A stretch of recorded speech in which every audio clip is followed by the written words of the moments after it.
And now we move on to Soulcalibur 4, the game that was supposed to be the last Soulcalibur game. And to be honest, even with 5 in mind, it still kind of feels like the last of like a specific era of Soulcalibur, because Soulcalibur 5 primarily deals with, a younger group, the offspring, if you will, even though some of them are not the majority of them are not necessarily children. But at least the last one to feature like primarily the all of the like most of the original cast, like the last in an era of Soul Calibur. If Soul Calibur is trying to become a game based in sections, which could be the case, but for Soul Calibur 4 gameplay, it was fine. It was definitely a little more welcomed after playing Soul Calibur 3, even though it's my favorite since Soul Calibur 4. They tried to balance it more. In fact, I believe in early builds, it was just the arcade version of Soul Calibur 3, which was the more balanced one. But then they, of course, changed it up a bit. So gameplay-wise, it did fine and introduced the critical edges, I think they're called, or soul crushes, or I don't remember what they're called. The super moves and the damaging of clothes, which, depending on how perverted you are, you can have a little bit of fun with that. But graphically, it looked good. This was an early PS3 game. I was about to say PS4. This was an early PS3 game. At least it was one of the first few that I got, roughly. So it was something to look forward to, and I remember like Nick and I hung out that day, and we spent like the entire day just trying to unlock all the characters so we could do the character customization. That was the one thing I was looking forward to the most, because with character customization, they usually only improve it over time. And it was a bit of an improvement over Soul Calibur 3. Had more voices to choose from. Had more hair to choose from. You could change the body type, muscular or fat, big or small. You were still stuck to the same height, so you couldn't really make a child character. But, they did take away some features, like they didn't do the 3 layering thing, which I liked, honestly. I wish they had kept that, because it made you it really limited the customization. And not only that, but they took away like some stuff, which made like if you're a writer and you have original characters, it becomes hard to like make those characters if you don't have all the stuff you need. You have to like sacrifice a few things. With one of my OCs in particular, I was already kind of changing his fighting style, and to fit this game, roughly, because he uses like a straight sword. He doesn't use like a machete like Korean sword. The style I had in mind was Young Sung, which was probably my biggest complaint, was that they took away the custom styles, or the styles that were original. The styles that were made specifically for the custom styles. Like I said in my Soul Calibur 3 thing, that I think that Namco got a little confused on what we were wanting, because the styles that weren't, the custom styles, as we call it in Soul Calibur 3, they technically belong to another group of characters. And I think that's how they made it work. I don't think they wanted to have... They either didn't want to have a fighting style associated with no one except for a custom character, or they were just trying to find a way to easily program it into the game. So it was like, for example, the Chinese sword style, it's essentially just Huang style. But...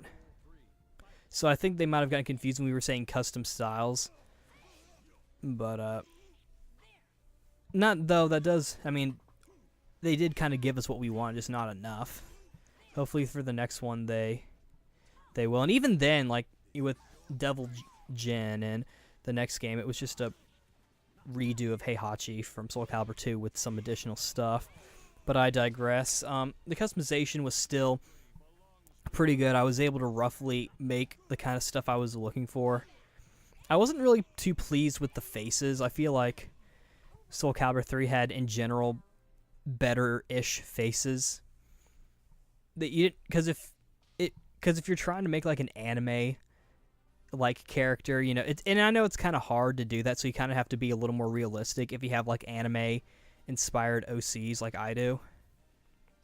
Like for my realistic characters, I can make them pretty easily because, you know, they're designed in a more real, like facially, their facial structures, you focus on it a little bit more because you have an easier picture, as opposed to an anime character where you just kind of have like, it doesn't really translate the same way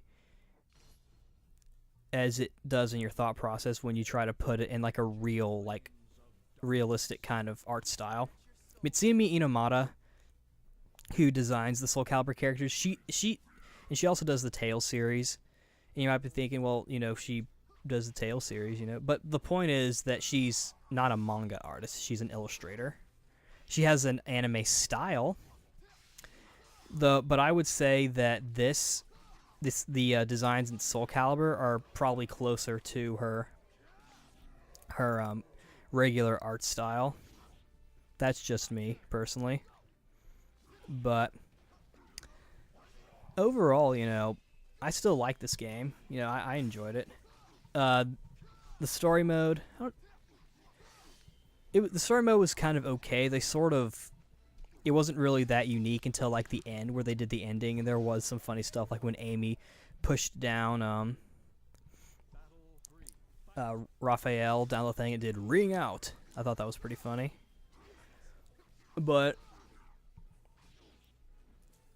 it does the story, I mean, like the story in Soulcalibur, you have to make a lot of like connections, and you kind of have to like look at like the character descriptions and like read up on lore. But this one doesn't have, you know, the same kind of character bios as the other ones. They don't have like just the model, and then you get like this one giant page of information about them. It's like a friggin' relationship chart, which I think is actually kind of dumb. I really feel like this game, while more balanced than Soulcalibur 3 and graphically superior, as well as a little bit better with the customization, or mostly better with just some differences, I really feel like that the game really skimped out on like the other stuff. It was really lacking in like the battle demo where you could just watch two CPUs fight. You couldn't even do that in like the regular versus mode, like some games let you do, where they don't really have like just a battle theater where you can just watch fight after fight after fight, but you can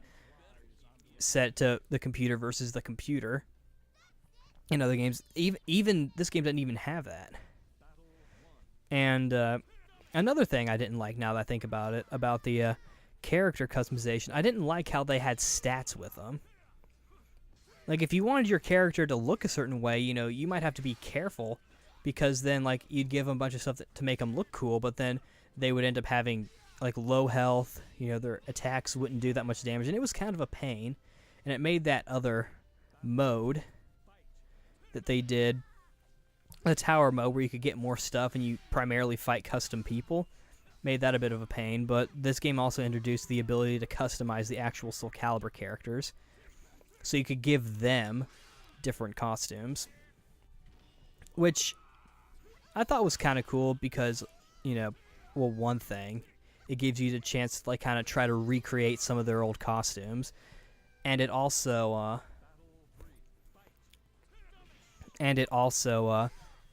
helped you if like you didn't like a character's style, you could kind of change it. Like Yin Sung's style, I wasn't entirely pleased with. I mean, I know that like I said in Soulcalibur 3, I felt like they kind of elaborated on the Soulcalibur 2 characters a little bit. And Yin Sung in particular, he seemed more arrogant than he originally did. like he was arrogant in Soulcalibur 2, but it was more of like a confident sort of cheesy arrogance. And this one, it's just pure arrogance. And in Soulcalibur 3 and in Soulcalibur 3 in particular, it's just pure arrogance. But you know, it's nice to kind of change up his style. I mean, I guess his style kind of represents a shift in his personality. And for the story, you know, this one kind of brings back to the stage, you know, the whole sort of like the climactic battle between Soulcalibur and Soul Edge. Essentially, Siegfried and Nightmare. Siegfried actually uses the Soulcalibur this time. I mean, I was glad that they brought him back for Soulcalibur 3, which shows progression in the story. But which I guess that's one thing about the story, is like it seems to kind of doesn't really seem to show progression that much, like I've said before. Except for like some of these where they introduce new characters. So it's kind of hard, because a lot of these characters stay the same age, so it makes you wonder, is all this stuff happening over the course of like a year? Which is entirely possible. And then this game also introduced Algol, the big bad, who's supposed to be like the almighty like antagonist, like the super bad guy, the guy who's higher than Nightmare. But you know, that's a different kind of can of worms. It seems like everyone is able to beat him pretty easily. But the inclusion of friggin' Darth Vader and friggin' Yoda, as well as the Apprentice, that I felt was it was different. I mean, I thought it was kind of cool. They made it pretty clear that it was going to be Star Wars. The game even promoted Force Unleashed, the first one, when it had came out. But you know, it's still kind of weird. The other guest characters kind of filling in for like the guest roster, quote unquote, or the bonus roster. We're just a bunch of characters designed by different artists. I think they're all original characters, with the exception of Angolfir. I think she actually comes from a different series, I'm pretty sure. And it was nice to see different characters be designed by different artists, but one, they didn't even play that unique. They just had different weapon types. So it was like, well, what's the point? You know, one, why are these weapons not available? Like with Shura, she fights using Cervantes' style, but she uses two katanas. If you wanted to make Lloyd, you could do that. But so overall, I think this game is good, but it was definitely lacking, I think, in some aspects. And the stuff that it did fine was the balancing and the fighting styles. I do wish they kind of varied it up with the different the artist guest characters, as well as I don't know, just them. But overall, I'd say the game is at least okay, and was definitely a good entry. At least before Soulcalibur 5 came out in some ways. The people I usually played as in this game were Yun Sung and Cassandra. I also played a little bit of Keelik and Siegfried, and naturally Darth Vader. I mean, why would I not play as Darth Vader? And of course, there's no Huang, which makes me very upset. Come on. This is the fourth time I've said this. Bring back Huang, please. They're not gonna bring back Huang. And lastly, we've got Soulcalibur 5.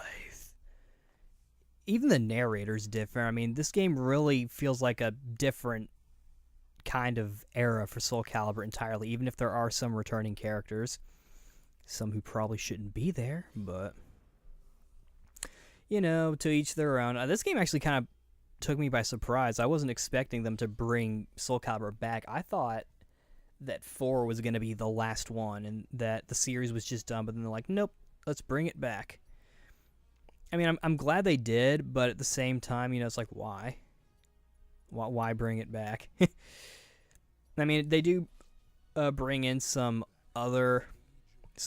characters you hear about in the lore, like Patroclus and Pyrrha, Sophidia's children, which is cool. And then, of course, Leisha, who's a Shangwal's daughter, and of course, it raises the question, you know, who's she related to? Did she marry Keelik, or did she marry somebody else? We don't know. It's supposed to be. I think it's hinted to be Keelik, and in one of the guidebooks, I think it says that Sheba, who happens to be one of my favorite characters, is her like half brother or something. But this game brings back some other characters. You know, Ivy, they've decided to cover up a little bit. Nightmare's back, obviously. Mitsurugi, you kind of can't have a Soulcalibur game without Mitsurugi. I kind of like how it seems like Mitsurugi ages along with the Soulcalibur games. Like, you know, if you compare how he looks in 5 from back when how he looked in Soul Blade, you know, you could tell a definite age difference. He looks a lot older now than he did back then. Viola, it's speculated that she's Amy. And Raphael, he's doing things I don't even really know. But this game, you know, balance-wise, it was a little less balanced, I think. It was still fun. There were some pretty cheap fights in the story mode, like when you're fighting as Patroclus and you're using his new weapon, the new version of the Soulcalibur that he gets, and then you have to fight Sheba, Leisha, and Maxi, which is a friggin' pain. I forgot to mention for Soulcalibur 4 that the voice acting, I thought the voice acting was okay, but they had some trouble matching the lips. I feel like we're at the age where voice acting in like animated video games just like reached like a really big peak, where they all just kind of got really good. Like the voice acting in this game was actually really good, I think. If you ask me, I think it was really, really good, especially and you know, you look at the new characters, but it's also a good idea to look at the old characters. Like when Mitsurugi's talking to Algol, he says, "We meet again, Arugoru." He says like a very half English version of Arugoru, which I like. I liked a lot, actually. I thought that was a really nice touch, because he's a Japanese samurai, so, you know. And it also kind of hints at that Mitsurugi's side might be the quote-unquote correct side, at least who gets to fight Algol. Who fights Mitsurugi, I think that's pretty obvious from a story standpoint. I mean, it would make sense for Siegfried to fight him, who's back in this game, but he no longer uses Soulcalibur. But where this game really kind of screws up is the story mode. It's like, and the developers have said that the story was 3/4 more than what the final product was, and they had to cut it down due to time constraints, which is a real shame, because one, they don't elaborate on a lot of the characters, and two, like, characters talk as if they have like inside jokes that you're not aware of. Like there's a scene where Viola, she likes to talk in riddles and whatnot, and Patroclus is like, "Oh, there you go again with your riddles," when you've only really seen Viola from a story standpoint for like a little bit, so you don't really know her that well. But and you know, the thing with Mitsurugi and Algol, they don't really elaborate on that either. They don't really elaborate on too many characters besides Patroclus, of course, is the protagonist of the game. He's the next big he's the next successor for Soulcalibur, and of course Soulcalibur changes style based on decided to change to a one-handed sword. So it was given to Patroclus. And then, of course, it changes due to story reasons. Essentially, Patroclus has mommy issues, and he's been lying to himself. Oh, I want to be like mommy, even though I was trained by Setsuka. But, and they use, like, little weird, like, storyboardish drawings to explain some of the story. In some cases, they really kind of skimped on the story. I feel like they probably rushed it a little. They probably should have pushed their release date back a little. But the customization brings back a little bit of what Soulcalibur 3 did with the layering thing, so it's a little bit better. And they also, with voices, you can actually change the pitch. There aren't as many voices, but you can like change the pitch and the tone, which makes a really distorted sounding voice. But I mean, Soulcalibur 4 also did this. They let you change the pitch. They let you change the pitch, and it was done a little better. And this one, it's done a little lazier, which is unfortunate. But it's still an okay job. Faces are generally fixed in this one. I mean, there are still not enough faces, I don't think, in my opinion. But, you can't really do much about it. They also bring back the ability to customize the Soulcalibur characters, and they also let you give the Soulcalibur characters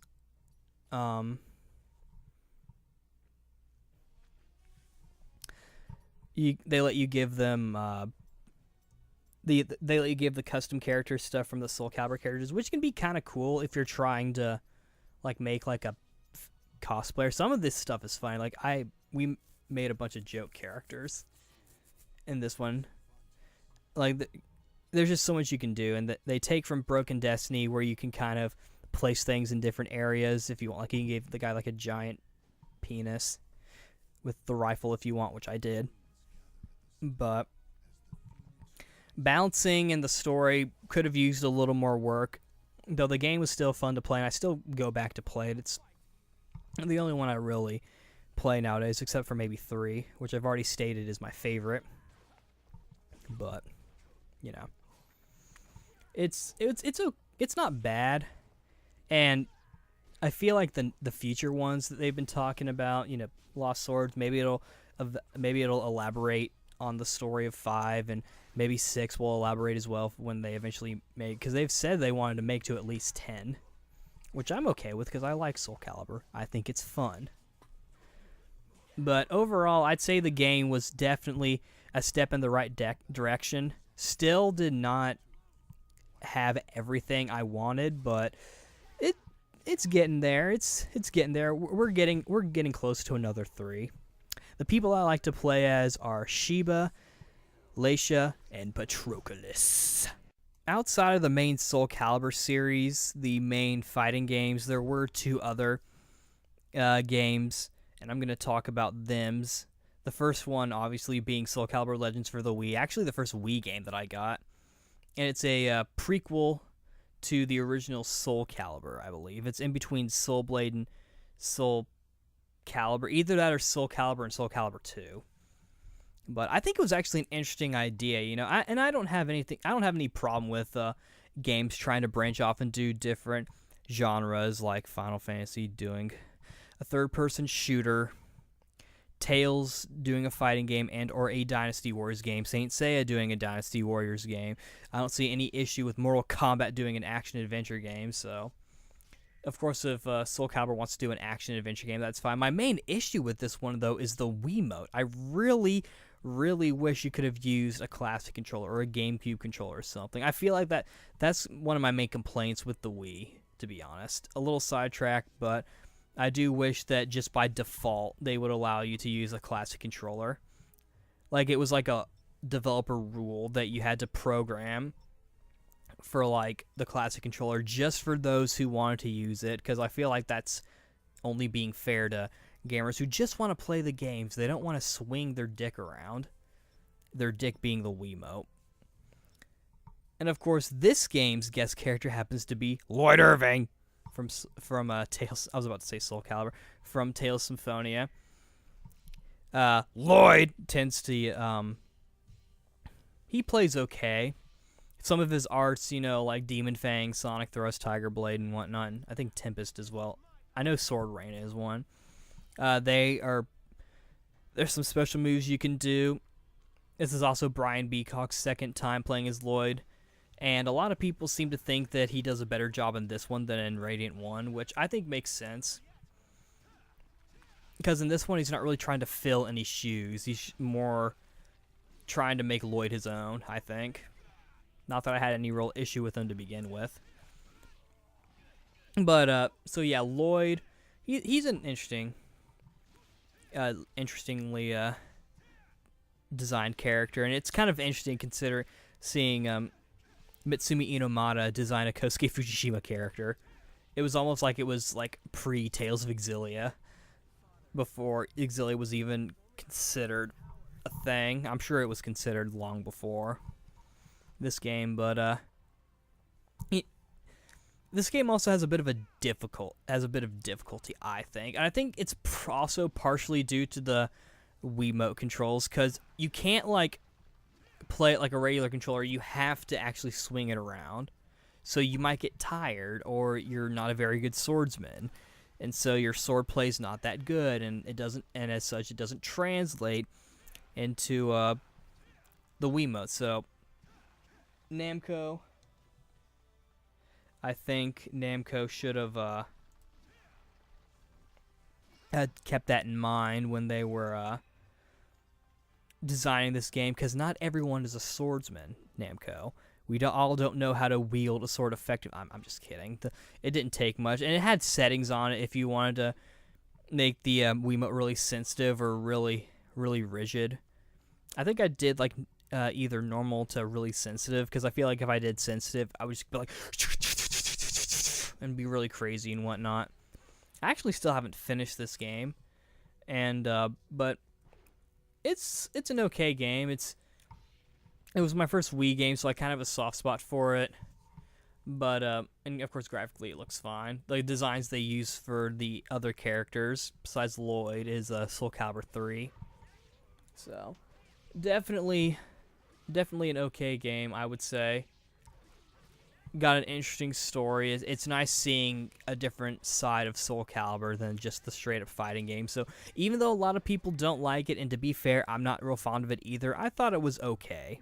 The last Soulcalibur game I'm going to talk about is Soulcalibur Broken Destiny, the first and only portable Soulcalibur game for the PSP. It's essentially a game with the Soulcalibur 4 engine, with really toned down graphics. Like, it's hard to say. Like, around Soul Blade, maybe. Obviously better than that, but the PSP can only do so much. So it looks okay, this one I feel like it feels more like a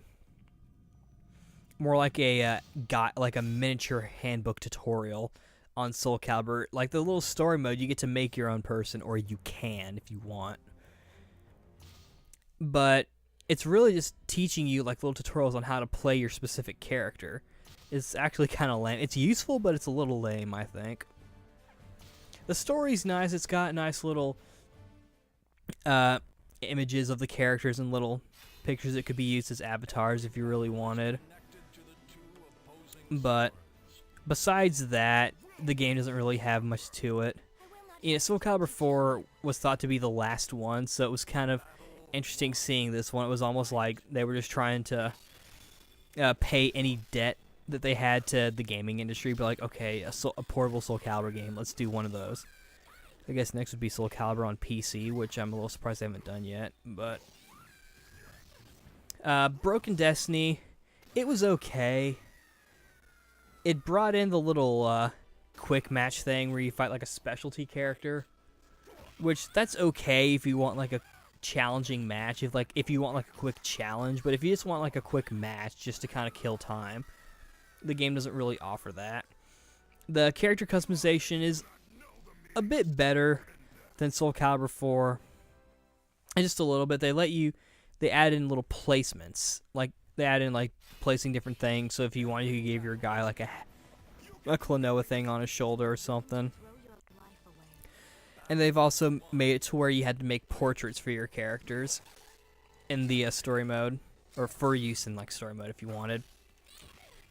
But like their little character selection thing, it was actually like a portrait you had to make of that character.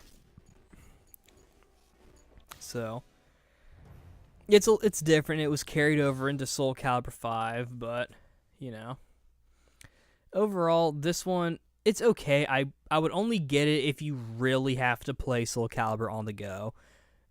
And I mean, hopefully they'll make another one on like Vita or something, which will look better and will also have more to offer, I'm sure. And hopefully it would be more like just a regular Soulcalibur game than a little mini tutorial handbook. So you might want to skip this one unless you actually want to just collect the Soulcalibur games, which you could if you really wanted to, I mean. But overall, this one, I mean, the only thing it really has going for it is Kratos from God of War as a guest character. I mean, that's kind of cool, and his style gets carried over, as I mentioned, I believe, in the Soulcalibur 5 section, that it gets carried over into Lizardman, or Aeon, or whatever his name is. It gets carried over into him. So he looks a little similar, or he plays similar. Only difference being that Kratos uses 2 swords, the Blades of Chaos, and Aeon uses 2 axes. But they're both like just a similar style.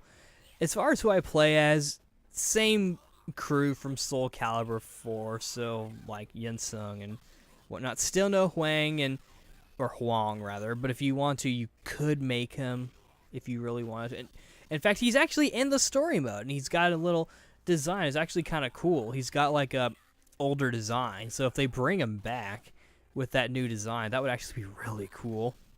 He plays like Yensung though, so it's not like the real Huang, but what can you do? Those are all the Soulcalibur games that have come out in this time, but the question still remains, what's going to happen with the future of Soulcalibur? We've already gotten some info on a new Soulcalibur game, a free-to-play digital Soulcalibur game called Soulcalibur Lost Swords.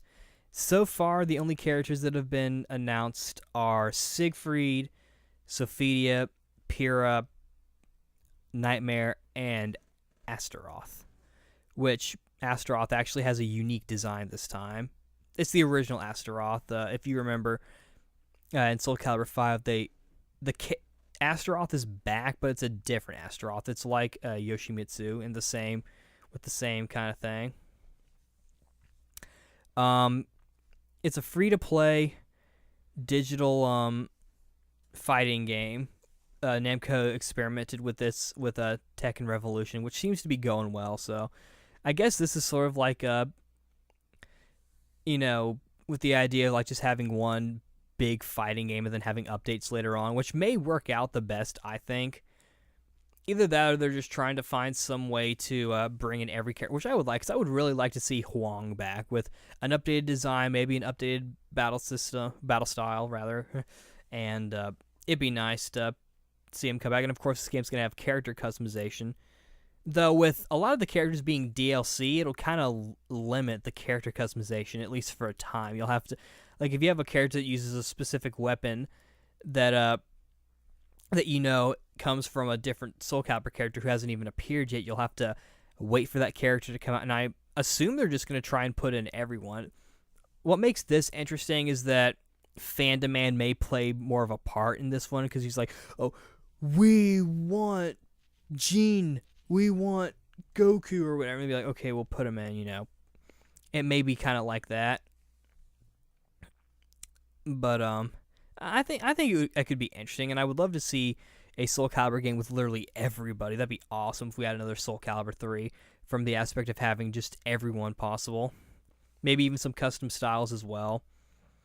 They could the way they could do it would be like older styles. Maybe that'd be one way they could do it, because characters have changed over time, and they could work off of older styles and make them different from the character. That'd be one way to do it. That's interesting. They should do that. I think that would actually be a good idea. So Soul Calibur Lost Swords, and it was delayed until like winter, I think, or like spring or so. It's gonna come out at some point, but still, it's an interesting interest. Oh, and Mitsurugi is also in it. Of course, he has to be in a Soul Calibur game. He's like the mascot of the Soul Calibur series next to Nightmare and Siegfried. Mitsurugi is like the hero of Soul Calibur. He's like the protagonist. He's in every game, and he ages a little bit each time. Like by 5, he's like a middle-aged samurai. But anywho, so that's something to look forward to, and I'm looking forward to because I like Soul Calibur, and I kind of like digital gaming because you don't really have to go up and put in a new disc if you just want to play something quickly. But currently, that's the only game that's coming out. Like I said, my Broken Destiny dealio, it would be nice it would be cool if Namco would make another portable Soul Calibur game on like Vita or something. A Soul Calibur game on PC would also be interesting because then Steam, and then you could customize it a little bit more with like a certain controller. And then with the Steam box, you could be playing it on there with like, it would probably be capable of higher resolutions and higher graphics and higher frame rate, and you could mod it as well if you wanted a specific character. It would be very interesting, I think, if they did that. And of course, there's no promises, and I'm not in any sort of position to tell you what they will and won't do. They being Namco. What I can tell you, they have stated they wanted to make up to Soul Calibur 10. And of course, the next one would be Soul Calibur 6. I think Lost Swords is something separate than Soul Calibur 6, or perhaps not. But I thank you for staying with me this entire time. I'm sure this video is going to turn out poorly, but better late than never, I suppose. That's, I think, pretty much everything I have to say about Soul Calibur. It's one of my favorite franchises, and I hope they keep making more. Even though Soul Calibur 4 was supposed to be the last, I would have still loved to have more. Of course, we got more, so I'm glad they're going to continue with the series, and if they continue even further, up to like 11, that'd be cool. Soul Calibur 11. You heard it here first. I'm sleepy, so I might go take a nap or something. But anyway, thanks for watching or listening or however you took in this info. This is Flamsaron, aka YouTube Tasuke, signing out. The soul burns and the soul will never die. Transcending history and the world. A tale of souls and swords. I screwed it up. Eternally retold. Good night.